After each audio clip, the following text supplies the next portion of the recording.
এটা হচ্ছে সমুদ্রে যখন জেলেরা মাছ ধরতে যায় তখন তারা বিভিন্ন ধরনের এরকম গাছের খুঁটি গুড়ি গাছ সমুদ্রে ভাসতে দেখে।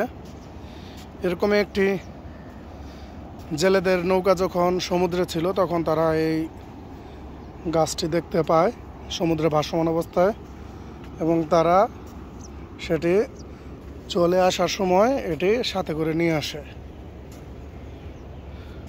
আপনারা দেখছেন এটা হয়তো কোনো কারণে ঝড় জলোচ্ছ্বাস বা কোনো কারণে গাছ যখন ভেঙে যায় বা মূল উপড়ে যায় তখন সমুদ্রে এগুলো ভাসতে থাকে।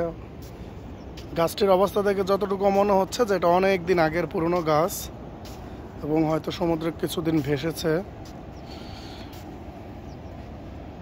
তো এরকম গাছ দেখে মনে হচ্ছে এটা শতবর্ষিয়ান।